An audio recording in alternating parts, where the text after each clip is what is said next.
Êxodo 6 começa como uma continuação direta do registro de Êxodo 5. Em Êxodo 5, lemos sobre como os israelitas foram oprimidos pelos egípcios após Moisés e Arão se apresentarem diante de Faraó para pedir que ele liberasse o povo para ir adorar no deserto. E a parte final do capítulo traz o relato da queixa dos israelitas contra Moisés e Arão, pois consideraram que eles eram culpados pelo aumento do trabalho forçado. Então Moisés, por sua vez, em oração se queixou com o Eterno, questionando o fato de o sofrimento dos israelitas no Egito só ter aumentado desde que ele havia chegado naquela terra. Mas o problema é que Moisés não havia entendido ainda o propósito do Eterno. Nesse ponto, a narrativa de Êxodo 6 tem início, quando o Eterno responde à oração de Moisés, dizendo que por meio de seu poder, iria fazer Faraó expulsar os israelitas do Egito.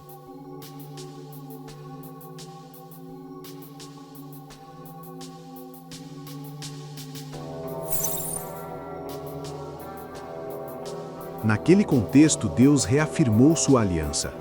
Deus explicou a Moisés que havia se revelado a Abraão, a Isaque e a Jacó como o Deus Todo-Poderoso, no hebraico El Shaddai, mas agora ele havia se revelado por seu único nome. Não que os patriarcas nunca tivessem ouvido o nome do Eterno, pois o nome do Eterno já era invocado pelo que consta na Torá desde Gênesis 4.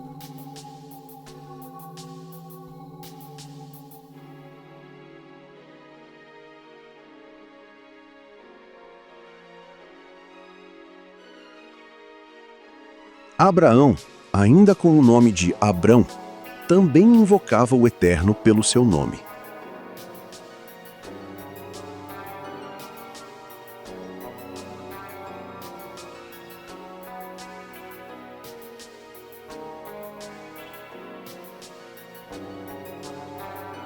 Depois de Deus mudar o nome de Abrão para Abraão, ele continuou invocando o Eterno pelo seu nome.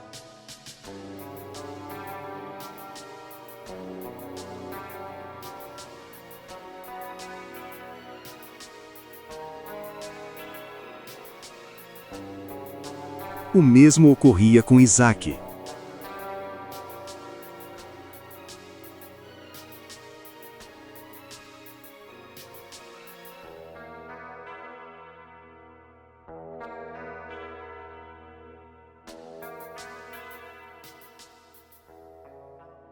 Jacó também conhecia e falava do Eterno também pelo seu nome.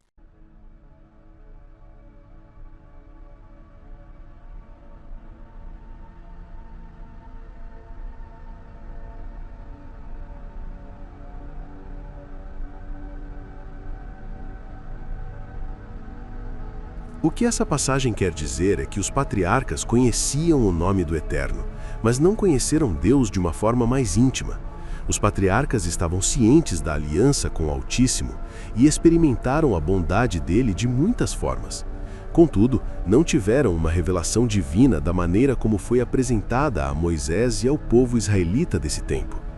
O Eterno também relembrou que desde o tempo dos patriarcas, ele havia estabelecido sua aliança de dar-lhes e a sua descendência a terra de Canaã. A aliança de Deus com Abraão, Isaque e Jacó expressava o seu propósito para com Israel, ou seja, a aliança abraâmica incluía todo o povo israelita. Deus estava vendo a opressão sobre os israelitas e estava disposto a agir. Nesse ponto, a Torá diz que Deus se lembrou de sua aliança. Êxodo 6, verso 5. Essa é uma figura de linguagem que não significa que Deus havia se lembrado de algo que estava esquecido, mas que havia chegado o tempo em que ele agiria.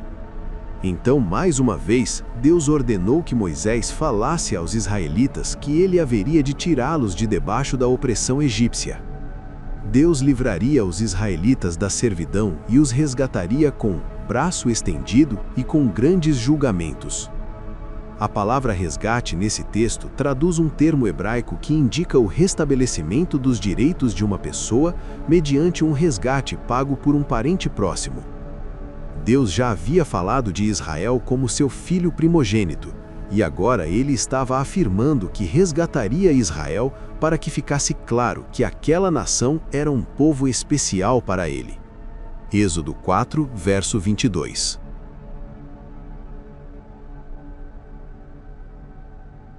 Moisés falou aos israelitas o que Deus havia lhe ordenado. Ele explicou a eles que Deus haveria de tirá-los do Egito para levá-los à terra que ele mesmo prometeu dar a Abraão, a Isaque e a Jacó.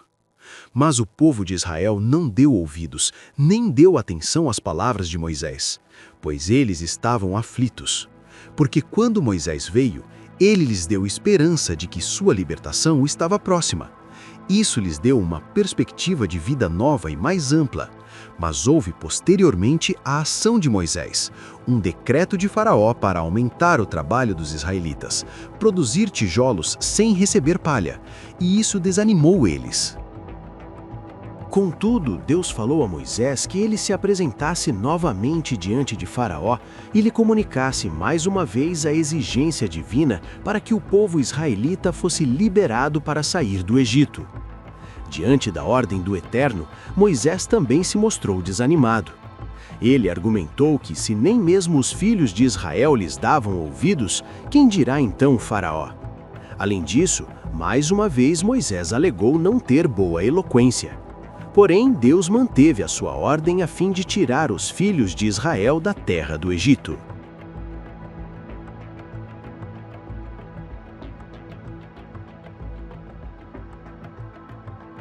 A segunda parte do capítulo 6 de Êxodo traz as genealogias de Moisés e Arão.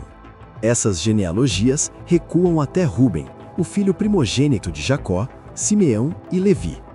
Essa seção é importante porque mostra o parentesco entre Moisés e Arão e também a legitimidade das lideranças civil e sacerdotal que eles desempenharam. Inclusive, vale lembrar que entre os levitas, a casa de Arão foi escolhida para constituir a linhagem sacerdotal de Israel. Levi foi o terceiro filho de Jacó. Mencionaram-se os dois primeiros, Ruben e Simeão, para chegar a Levi na genealogia. Levi tornou-se pai de Gershon, Quehat e Merari, fundadores das 3 divisões principais dos levitas. Gênesis 46, verso 11, primeiro livro das Crônicas, capítulo 6, verso 1 e 16. Levi viveu 137 anos. A linhagem de Gershon, como ele era o mais velho, é mostrada primeiro. Moisés e Arão são descendentes do segundo filho, Quehat. Este foi pai de Anram, Itzhar, Hevron e Uziel. Êxodo 6:18, Números 3:19, primeiro livro das Crônicas, capítulo 6, verso 2. É essa genealogia de Êxodo 6 que informa os nomes dos pais de Moisés, que ficaram ocultos no registro de seu nascimento em Êxodo 2. Seu pai se chamava Anram e sua mãe Ioheved. Êxodo 6, verso 20, que era também tia de Anram, filha de Levi. Mais tarde, a Torá proibiria os casamentos entre parentes tão próximos, Levítico 18. Anram viveu 137 anos e teve com Ioqueved 3 filhos, Arão, Miriam e Moisés. Êxodo 6, verso 20, Números 26, verso 59, primeiro livro das Crônicas, capítulo 6, versos 2 e 3, primeiro livro das Crônicas, capítulo 23, versos 12 e 13.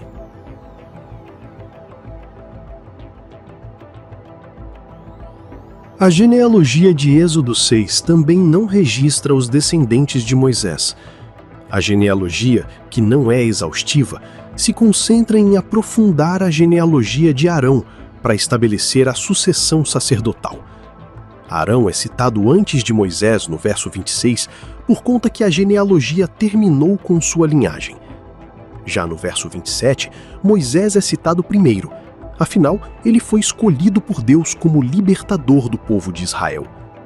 Êxodo 6 termina novamente relembrando a convocação de Moisés para ser o instrumento que Deus haveria de usar na libertação de seu povo do Egito, independente de sua falta de eloquência.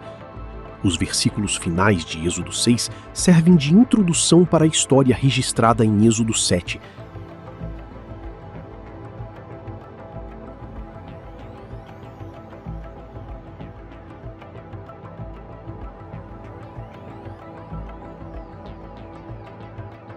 que mostra Moisés falando novamente a Faraó.